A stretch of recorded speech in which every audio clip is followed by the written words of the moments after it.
Hi ಎಲ್ರಿಗೂ ನಮಸ್ಕಾರ. ನೀವು ನೋಡ್ತಾ ಇದ್ದೀರಾ ticket farm cook YouTube channel.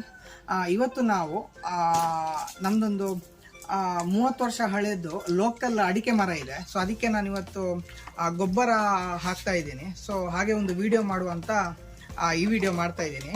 So ನಾನಿವತ್ತು ರಾಕು, ಪೊಟ್ಯಾಶ್ ಆಮೇಲೆ ಯೂರಿಯಾ ಈ 3 ಗೊಬ್ಬರವನ್ನು ತಂದಿದ್ದೀನಿ. ಸೊ ಇದನ್ನು ಮಿಕ್ಸಿಂಗ್ ಮಾಡಬೇಕು. ಸೊ ಇದು ನಾನು ಸಾವಯವ ಗೊಬ್ಬರ ಕೂಡ ಹಾಕ್ತೀನಿ. ಅದರ ಜೊತೆ ಸ್ವಲ್ಪ ಇದು ಫರ್ಟಿಲೈಸರ್ ಹಾಕಿದ್ರು ಸ್ವಲ್ಪ ಫಸಲು ಸ್ವಲ್ಪ ಚೆನ್ನಾಗಿ ಬರುತ್ತೆ. ಸೊ ಅದಕ್ಕೋಸ್ಕರ ಇದನ್ನು ಇವತ್ತು ಯಾವ ರೀತಿಯಲ್ಲಿ ಮಿಕ್ಸಿಂಗ್ ಮಾಡೋಣ, ಯಾವ ಪ್ರಮಾಣದಲ್ಲಿ ಮಾಡಬೇಕು ಅಂತ ಈ ವಿಡಿಯೋದಲ್ಲಿ ನಾನು ನಿಮಗೆ ತೋರಿಸ್ಕೊಡ್ತೀನಿ.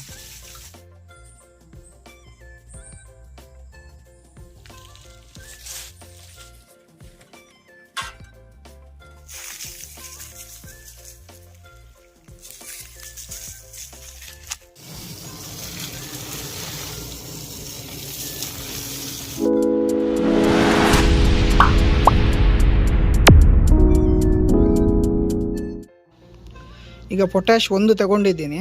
ಸೊ ಇದನ್ನು ಹಾಕ್ತಾ ಇದ್ದೀನಿ. ಇದಕ್ಕೆ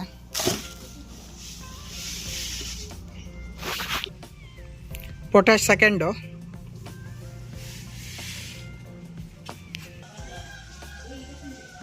ರಾಕ್ 1 ತಗೊಂಡಿದ್ದೀನಿ.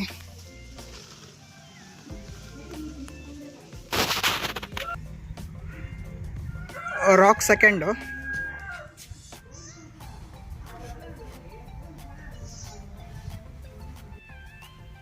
ಇದು ಯೂರಿಯಾ ಈಗ 1 ತಗೊಂಡಿದ್ದೀನಿ.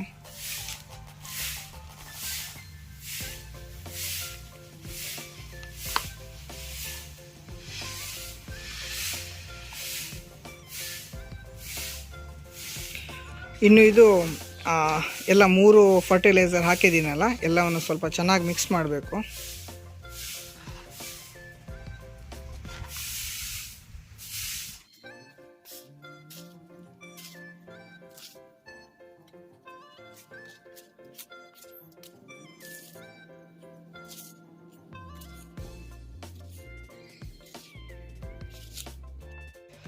ಈಗ ಇದು ಮಿಕ್ಸಿಂಗ್ ಮಾಡಿ ಆಗಿದೆ. ಸೊ ಈಗ ಸ್ವಲ್ಪ ದೊಡ್ಡ ಪ್ರಮಾಣದಲ್ಲಿ ಮಿಕ್ಸ್ ಮಾಡೋದು ತೋರಿಸ್ಕೊಡ್ತೀನಿ ನಾನು. ಈಗ ಒಂದು 50 kg ಒಂದು ಗೋಣಿ ರಾಕ್ ಹಾಕ್ತಾ ಇದ್ದೀನಿ.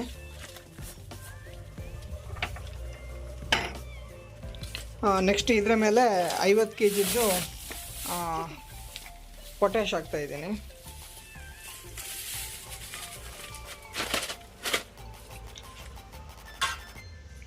ಪೊಟ್ಯಾಶ್ ಆದಮೇಲೆ ಒಂದು ಅರ್ಧ ಗೋಣಿ ಆಗುವಷ್ಟು ಅಂದರೆ 25 kg ಅಪ್ರಾಕ್ಸು ಯೂರಿಯಾ ಹಾಕಬೇಕು.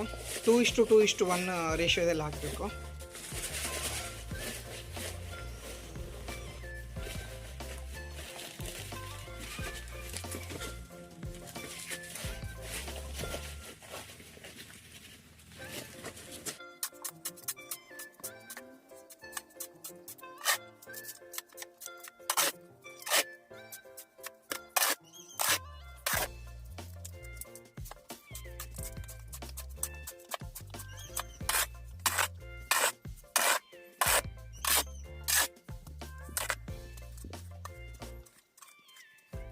ಈಗ ಇದು 3 ಫರ್ಟಿಲೈಸರು ನಾನು ಮಿಕ್ಸ್ ಮಾಡಿ ಆಗಿದೆ, ಚೆನ್ನಾಗಿ ಮಿಕ್ಸ್ ಮಾಡಿದ್ದೀನಿ.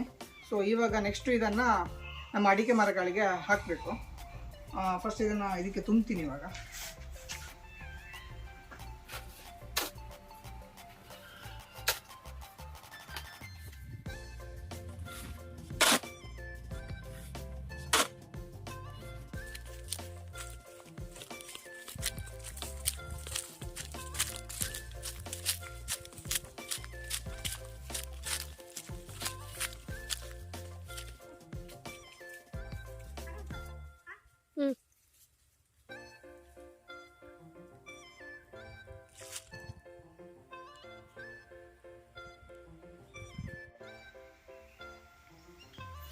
ಈ ತೋಟಕ್ಕೆ ನಾನು ಇವಾಗ ಗೊಬ್ಬರ ಹಾಕ್ತಾ ಇರೋದು.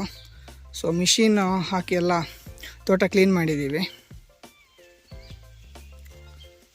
ಒಂದು 30 ವರ್ಷ ಆಗಿದೆ ಅಡಿಕೆ ಮರಗಳಿಗೆ, ಲೋಕಲ್ ಇವು. ಈ ವರ್ಷ ಅಧಿಕ ಮಳೆಯಿಂದಾಗಿ ಫಸಲು ತುಂಬ ಕಮ್ಮಿ ಕಾಣಿಸ್ತಾ ಇದೆ. ಇವತ್ತು ಹಾಕಿದ ಗೊಬ್ಬರದಿಂದ ನೆಕ್ಸ್ಟ್ ವರ್ಷ ಆದರೂ ಸ್ವಲ್ಪ ಒಳ್ಳೆ ಫಸಲು ಬರೋ ನಿರೀಕ್ಷೆ ಇದೆ. ಈಗ ಒಂದು ನಾನು ತೆಂಗಿನ ಗೆರಟೆ ತೊಗೊಂಡಿದ್ದೀನಿ. ಸೊ ಇದರಲ್ಲಿ ಒಂದು 300ರಿಂದ 400 ಗ್ರಾಮ್ವರೆಗೆ ಬರ್ಬೋದು ಅಷ್ಟೇ. ಸೊ ಇದು ಫುಲ್ಲು ಇದೊಂದು ಫುಲ್ ತಗೊಂಡು ಬುಡ ಬಿಟ್ಟು ಸ್ವಲ್ಪ ದೂರದಲ್ಲಿ ಹೀಗೆ ಸುತ್ತ ಹಾಕಿದ್ರಾಯಿತು. ಎಲ್ಲ ಅಡಿಕೆ ಮರಗಳಿಗೆ ಒಂದೊಂದು ಹಾಕ್ತಾ ಇದ್ದೀನಿ ನಾನು.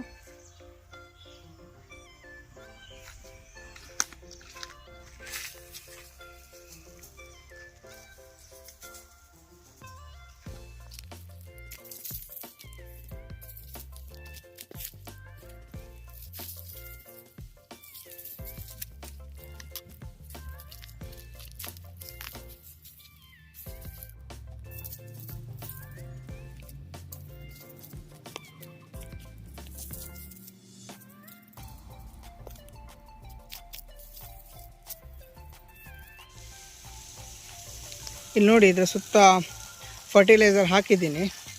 ಸೊ ಇವಾಗ ಮಳೆ ಇಲ್ಲ ಅಲ್ಲ, ಹಾಗೆ ಸ್ಪ್ರಿಂಕ್ಲರ್ ಹಾಕಿದ್ರೂ ಆಗುತ್ತೆ, ಇಲ್ಲಾಂದ್ರೆ ಇದು ಪೈಪಲ್ಲಿ ನೀರು ಬಿಟ್ಟರು ಓಕೆ.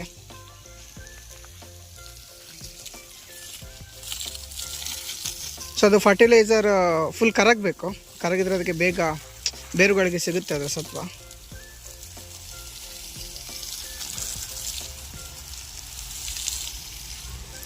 ಜಾಸ್ತಿನೂ ನೀರು ಹಾಕ್ಬಿಡಿ ಆಯಿತಾ, ಯಾಕಂದರೆ ಜಾಸ್ತಿ ನೀರು ಹಾಕಿ ನೀರು ಹರಿದೋದ್ರೆ ವೇಸ್ಟ್ ಆಗುತ್ತೆ. ಸ್ವಲ್ಪ ನೆನೆಯುವಷ್ಟು ಇದ್ದರೆ ಸಾಕು.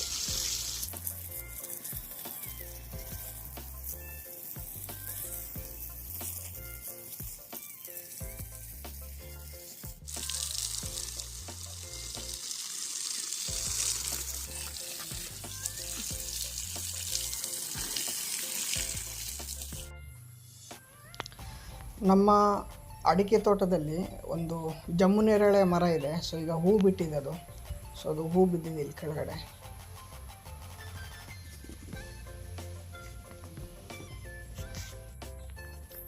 ನಾವು ಅಡಿಕೆ ಮರಗಳಿಗೆ ಯಾವ ರೀತಿ ಫರ್ಟಿಲೈಸರ್ ಹಾಕ್ತೀವಿ ಅಂತ ಈ ವಿಡಿಯೋದಲ್ಲಿ ನಾನು ತೋರಿಸ್ಕೊಟ್ಟಿದ್ದೀನಿ. ಈ ವಿಡಿಯೋದಲ್ಲಿ ಇಷ್ಟೇ. ಈ ವಿಡಿಯೋ ನಿಮ್ಗೆ ಇಷ್ಟ ಆಗಿದ್ರೆ ದಯವಿಟ್ಟು ಲೈಕ್ ಹಾಗೂ ಶೇರ್ ಮಾಡಿ, ಹಾಗೆಯೇ ಚಾನಲ್ನ ಸಬ್ಸ್ಕ್ರೈಬ್ ಮಾಡಿ. ನಿಮ್ಮ ಸಪೋರ್ಟ್ ನನಗೆ ಹೀಗೇ ಇರಲಿ. ಧನ್ಯವಾದಗಳು.